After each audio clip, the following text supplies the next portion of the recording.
Hello everyone, welcome back to Kranthi's diary. ఈరోజు బొంబాయి రవ్వతో టేస్టీగా ఉండే స్వీట్ని ఎలా ప్రిపేర్ చేయాలో షేర్ చేస్తాను.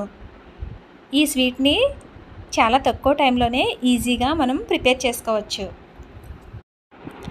చూడడానికి సేమ్ గులాబ్ జామ్లానే ఉంటుంది, కానీ టేస్ట్ కొంచెం డిఫరెంట్గా ఉంటుంది.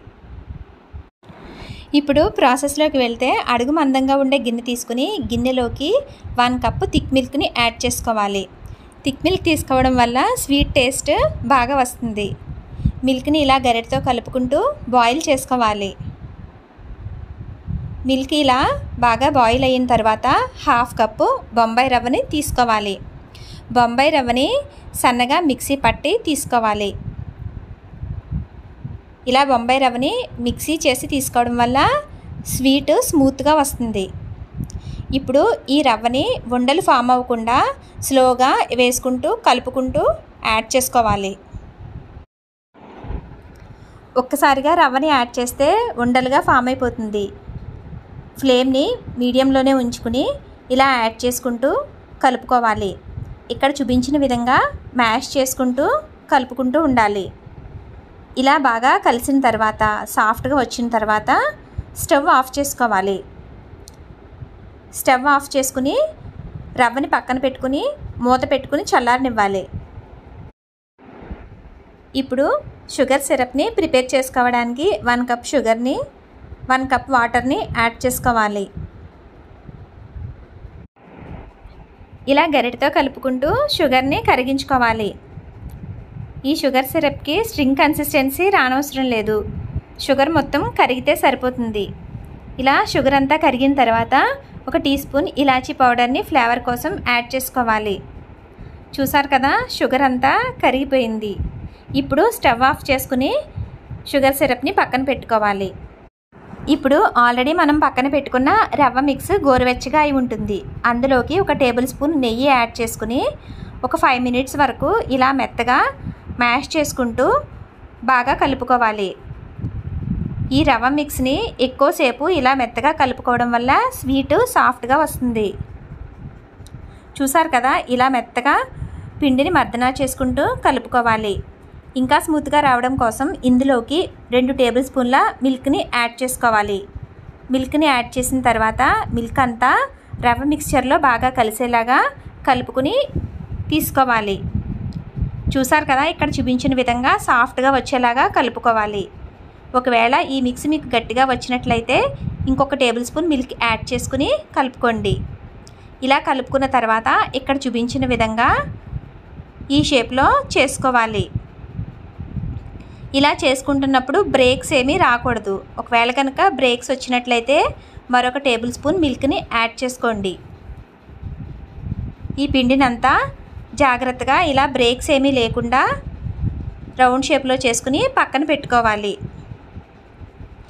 బ్రేక్స్ కనుక వచ్చినట్లయితే మనం డీప్ ఫ్రై చేసుకునేటప్పుడు విడిపోతాయి. కాబట్టి ఇవి చేసుకునేటప్పుడు బ్రేక్స్ ఏమీ లేకుండా ఇలా సాఫ్ట్గా వచ్చేటట్లుగా చూసుకుని చేసుకోవాలి. ఇప్పుడు వీటిని డీప్ ఫ్రై చేసుకోవడానికి స్టవ్ పైన ఆయిల్ పెట్టుకోవాలి. ఆయిల్ని మీడియం ఫ్లేమ్లోనే ఉంచుకుని హీట్ అవ్వనివ్వాలి.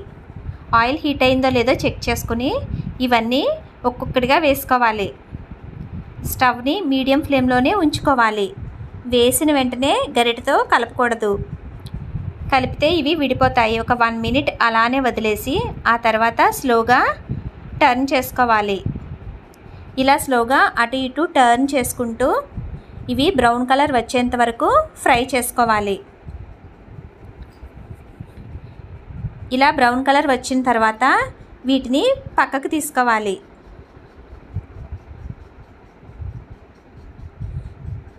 వీటినన్నింటినీ ఇలా పక్కకు తీసుకున్న తర్వాత స్టవ్ సిమ్లో పెట్టుకుని మిగిలినవి కూడా స్లోగా వేసుకోవాలి. స్టవ్ని మీడియం ఫ్లేమ్లో కానీ హై ఫ్లేమ్లో కానీ పెట్టి వేసేస్తే ఇవి విడిపోతాయి. కాబట్టి స్టవ్ని లో ఫ్లేమ్లో పెట్టి వేసుకోవాలి. అవి ఫ్రై అయ్యేలోపు ఆల్రెడీ మనం ముందు ఫ్రై చేసుకున్న వాటిని వెంటనే షుగర్ సిరప్లో వేయకుండా ఒక 2 మినిట్స్ ఆగి షుగర్ సిరప్ వేడిగా ఉన్నప్పుడు వేసుకోవాలి. ఒకవేళ షుగర్ సిరప్ చల్లారిపోయి ఉంటే ఒకసారి వేడి చేసుకుని అప్పుడు వీటిని సిరప్లో వేసుకోండి. ఇప్పుడు స్టవ్ పైన ఉన్నవి ఎంతవరకు ఫ్రై అయ్యాయో చూద్దాం. ఇవి కూడా ఇలా బ్రౌన్ కలర్ వచ్చేంత వరకు ఫ్రై చేసుకుని పక్కకు తీసుకోవాలి.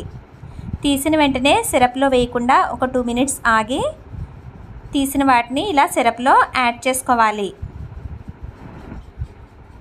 ఇలా మొత్తం అన్నీ సిరప్లో వేసిన తర్వాత అన్నీ సిరప్లో మునిగే వరకు ఒకసారి ఇలా కలుపుకోవాలి. ఇలా స్లోగా కలుపుకొని ఒక హాఫ్ అన్ అవర్ పక్కన పెట్టేయాలి. హాఫ్ అన్ అవర్ పక్కన పెట్టేస్తే సిరప్ అంతా పీల్చుకుని స్మూత్గా అవుతాయి. హాఫ్ అన్ అవర్ తర్వాత ఎలా ఉన్నాయో చెక్ చేద్దాం. సిరప్ అంతా పీల్చి స్వీట్స్ అన్నీ స్మూత్గా తయారయ్యాయి. ఇప్పుడు వీటిని ఒక ప్లేట్లోకి తీసుకుందాం. బ్రేక్ అవ్వకుండా స్లోగా వీటిని ఒక ప్లేట్లోకి తీసుకోవాలి. చూసారు కదా ఎంతో టేస్టీగా ఉండే రవ్వతో స్వీట్ ఎలా తయారు చేయాలో. దీన్ని తయారు చేసుకోవడం చాలా ఈజీ, చాలా టేస్టీగా కూడా ఉంటుంది. ఇలా తీసుకున్న తర్వాత పైన కొంచెం కాజుతో గార్నిష్ చేసుకోవాలి. ఇప్పుడు ఒకసారి చెక్ చేద్దాం. చూసారు కదా స్వీట్ చాలా స్మూత్గా వచ్చింది అండ్ వెరీ టేస్టీగా కూడా ఉంటుంది. వీడియో కనుక మీకు నచ్చినట్లయితే మీరు కూడా ఒకసారి ట్రై చేయండి. ఫ్రెండ్స్కి రిలేటివ్స్కి షేర్ చేయండి. ఛానల్ని సబ్స్క్రైబ్ చేసుకోండి. మరిన్ని వీడియోస్ కోసం సబ్స్క్రైబ్ బటన్ ఎదురుగా ఉన్న బెల్ బటన్ని యాక్టివేట్ చేసుకోండి. Thank you for watching.